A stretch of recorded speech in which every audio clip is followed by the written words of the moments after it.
I started my business from my bedroom at age 18 in 2017, and over the years we've started from just me in the bedroom at the desk, and we've grown to a team of almost 50 people with a revenue forecast this year of £8 million. I'm going to really sit down today and I've put pen to paper on sort of 10 key things when people ask me, what do you think has got you from there to there? I've kind of documented 10 things that I feel has really helped us on our journey and that has allowed us to go from naught to where we are today. Number one is a controversial one, and it's bringing my family on board. Now, when I first started out, for the first 6 to 8 months, it was just myself. And I quickly realised that if we were going to build something that was really special and that really had impact, I couldn't be a solopreneur. And so I very, very quickly needed to find amazing people that when we were as a startup and we were scrappy and we just needed to get things done, needed the right people that I could really trust, really rely on, and that wanted to come on this mission and this journey and build something extra special with us. And so the first person that I managed to somehow convince to join me on this mad journey that we've been on was my dad.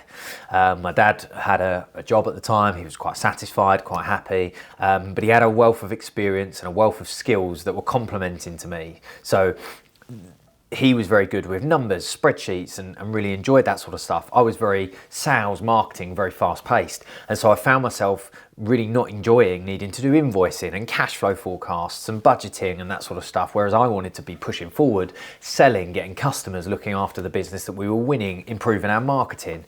And so after lots and lots of negotiations and trying to convince him this was something and not just a bedroom fantasy, I managed to convince my dad to join. And it was one of the best decisions I ever did, closely followed by convincing my brother Mitchell to join me, who worked his way up with the business and has been with me and slept on the office floor whilst we were up till stupid o'clock at night in the early days, building the website, improving things. And then I've convinced my mum, my other brother, my partner, so many different people within my family have now really instrumental key parts of this business. Now, it's a controversial one because some people will say, and I've heard stories of people that have brought family members into their business and it's been an absolute catastrophe for them and it's ruined their personal relationships. I understand. I'm very, very lucky and very fortunate that I've got a lovely family around me that, we can have those spats and those arguments, and we do have them. But we all feel very comfortable with each other, and I know I've got implicit trust for my family around me, and I feel that in those early days when it's very scrappy and we have to make sacrifices and that sort of stuff, I don't feel we would be where we are today without that initial sacrifice of some of the family members. And so for me, having those great people around you, and I think that if you can't have family around you and you're not fortunate enough to be in that position, then you've got to, in the early days, find the most incredible people, people that you would literally almost put your life against and trust them implicitly. And I feel that I do feel sorry for people that don't have the ability to have that, because in those early days when it's scrappy and cash is not on your side and late nights are just required, the real grind and the graft, you just to get something off the ground is needed. And if you don't have people like that are in the trenches with you, it will be very tough. So finding those people. But one of my best things that I feel in hindsight over the last 6 years or 7 years or so, making that decision to bring family on board the journey was definitely one of the best things. Number two is automation. I think back now in the early days, and things like when a customer would tell us, yeah, we want to go ahead with our order, and we would literally need to scramble and we'd need to log into Xero and we'd need to raise a pro forma invoice and then raise a manual payment link through WorldPay and all these sort of very manual things we used to do. And as we were getting bigger and bigger and we'd have, oh wait, we've got 2 or 3 people that want to go ahead with an order at the same time, we need to, they all need an invoice now, and it was this sense of urgency and it would be bottlenecked around one person. And if someone in the accounts department was out at lunch, they couldn't send the urgent invoice. Oh, it was chaos.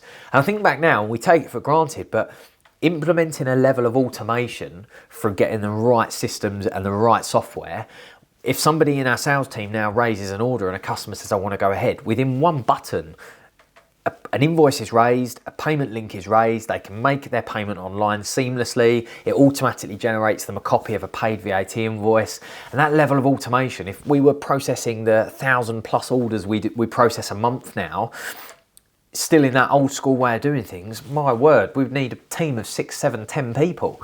And we just wouldn't, on the margins that we work to in the industry that we're in, we just wouldn't be able to justify that. And so one of the biggest things that I see holding people back, and I'm just so glad we harnessed it very early on, and we're still developing it now, is the power of automation in taking away menial tasks and making the customer experience even more seamless. So automation, big one. Number 3 is just thinking bigger with having huge self-belief. From day one, I just thought bigger. I acted like we were so much bigger than we are now. So, give you an example.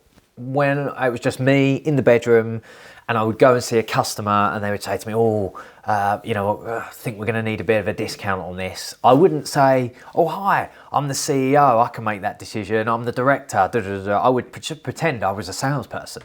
And I would say, and it wasn't to mislead a customer, but I was trying to elevate us. And I would say, no problem, I'll go back to the office and I'll speak to my boss and find out. Little did they know that it was just me, myself and I. But I would create that, that feeling of, we would make sure that we would act like we were bigger than we were. And it wasn't like from a sort of ego way. It was trying to elevate us and trying to just think bigger, but then having that self-belief that if I'm playing that over in my mind and I'm pretending that there is other people in the team and, I'm pretending that we've got a huge factory in my brain, it will just materialize. I'm quite a big believer of, obviously it takes action as well, but that sort of visualization and planning in your mind, it just seems to come to fruition.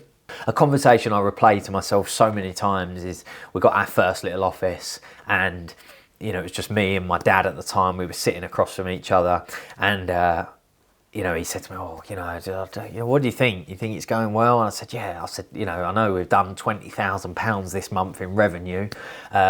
We've probably made about £2,000 off of it. And at the time that was like, wow, we can actually take a salary. But what I remember so distinctively sitting across from him saying, yeah, and one day we'll be doing 20 grand a month. And now to us, that is just like, and I remember him laughing. He said, I'll tell you, have more realistic expectations. And that just fired me up. And now it's very common that we do that in half a day here. And that is just the scary thing now, is it's like, you've just got to have that self-belief, and no matter what, just tell yourself it's going to happen and you will make it happen. Number 4, pick up the phone. It just baffles me now, the amount of people that don't use the phone. The relationships that I've created over the years with customers, suppliers, partners, by just picking up the phone, having a conversation with someone, compared with just having those really cold, isolated email chains where things can get misconstrued, things can be not understood properly. I just so believe in picking up the power of just picking up the phone and just building relationships and building rapport with people, not just customers, but suppliers alike, and not enough people are doing it. And I just believe some of the great things that have paid off for us years down the line are all because I dared to pick up that blinking phone in the early days and build rapport with partners. In COVID, when we were really, really struggling, I knew that I had good enough relationships with some of our providers, our software partners, our landlords, our providers of different things, that I could pick up the phone and have honest conversations about our cash situation. And they know, liked and trusted me enough that we could work together for the long term. And I really believe in just pick up the phone to your customers, to your providers, to your partners, and speak to people, build that rapport. It will pay dividends, because most people can't be asked, and it's too quick to just send an email and hope that that's going to work. If you pick up the phone, you will stand out and you will win. Number 5, getting a second opinion. I just so believe in this. It's happened to me so many times, and something I've learned in the last few years: you will outgrow people. If you are really aggressively on this growth trajectory and you're trying to build something incredible, and when it takes off and that momentum builds, you will start to fly. And I just believe, because it's happened to me so many times, that unfortunately, as lovely as some people are, you will outgrow certain people. And what I mean by that is, we've had in the past accountants, We've had advisors, we've had some team members, we've had some suppliers, and at one point or another, they were a fantastic fit, and it just worked. We were good. It was a good relationship. Everything worked.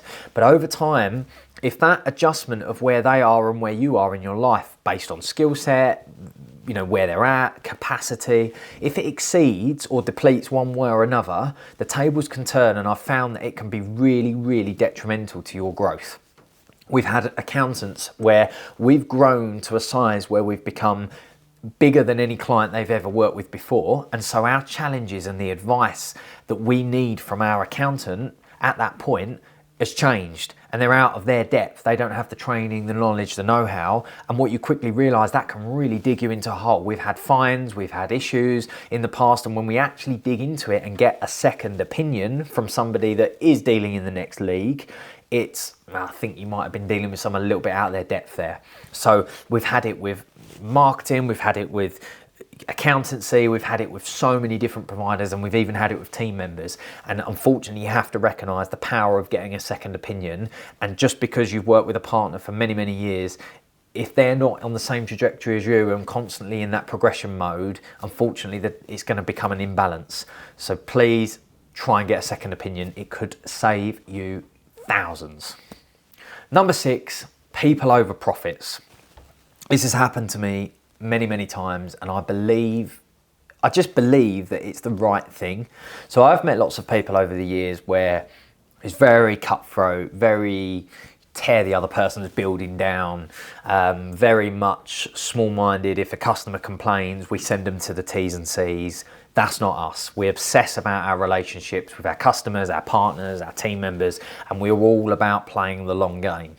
And I just genuinely believe the power of putting people, relationships, doing what's morally right, and being able to sleep well at night over short-term profits. Because I believe when you play the long game, it marries up profits, it comes long-term. But the power of building trust with your customers, like we've had it so many times where, you know, it's so easy to say, oh, the delivery driver, once it leaves us, our T's and C's state that that's not on us anymore. It's not morally right. I wouldn't feel comfortable if somebody said that to me. And, you know, we always will put that morally right. And there's examples, and it will be different for every business, but give the refund.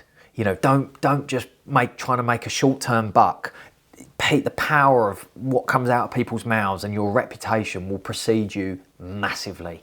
And I just so believe in the power of being kind, giving more than you're taking, just being the bigger person. If people want to overcharge, undercharge, be savvy, just learn from it. Don't make enemies. I don't believe in it. There will be people that do.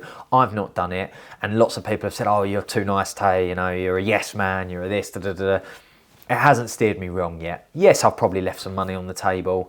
Yes, I'm probably get sometimes walked all over to an extent, but then you learn from it, and just having that silence and just keeping it under your radar, and your time will come. And I just believe, look after your customers, build a good relationship, do what's morally right. And I would prefer to be able to sleep and turn over and lay comfortably in bed at night and not have to think I've done someone over. And I just believe that you can build incredible stuff without needing to tear everyone else down around you.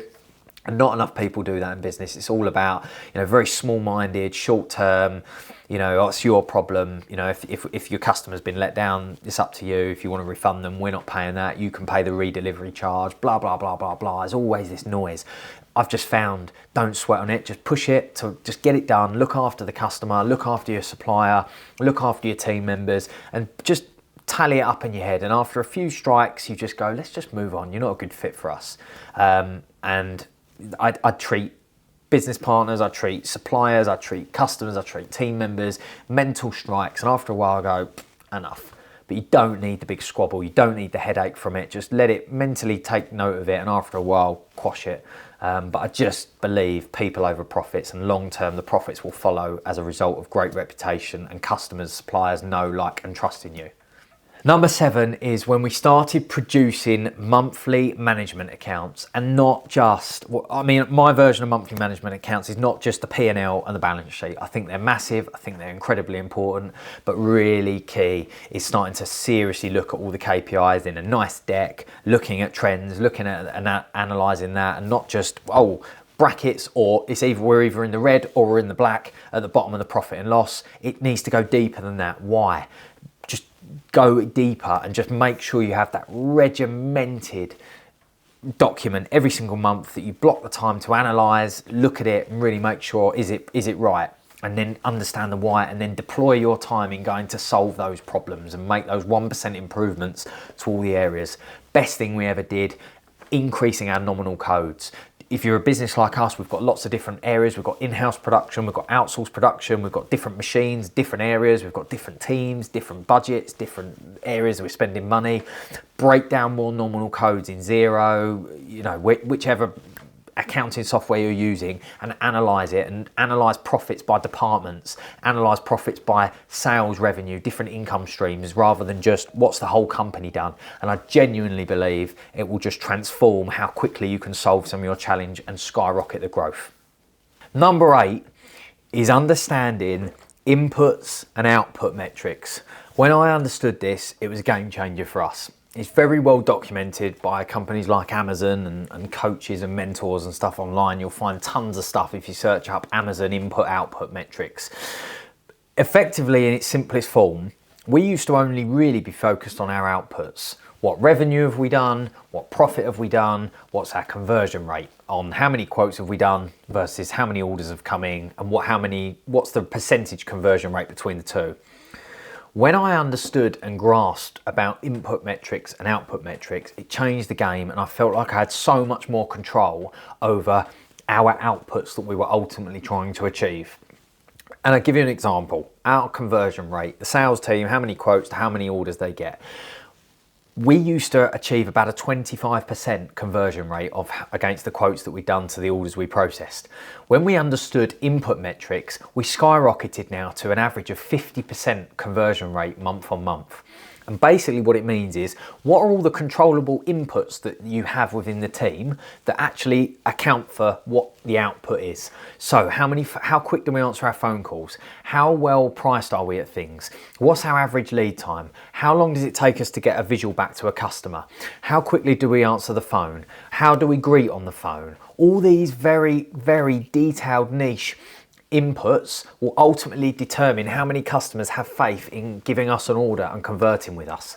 And when you understand inputs to outputs, it'll be a game changer every month, and you must track every input that accounts for every output, and that will ultimately change the game, and you'll feel like you're so much more empowered with actionable details to go away and say, if I just get that up by 1%, if I just speed that up, if I make that a bit more efficient, the outputs of what we're ultimately trying to achieve at a month-end position will be a game changer. Inputs, outputs. Number 9, asking for customer reviews. For years, we didn't do this. Baffles me now to think back, and it frustrates me to a degree, because if we'd done it from day one, we would have thousands and thousands of reviews. But we started asking our customers to leave us Google, Trustpilot reviews. Now, a lot of people are put off by this because they think it comes with big 10 grand price tags for Trustpilot and the like. It can do, but there are ways to do it for free when you're just starting out, and so many more people should do this. I don't think people always remember that, in my opinion, like, just the reviews equal trust, and the trust will equal conversions for your business.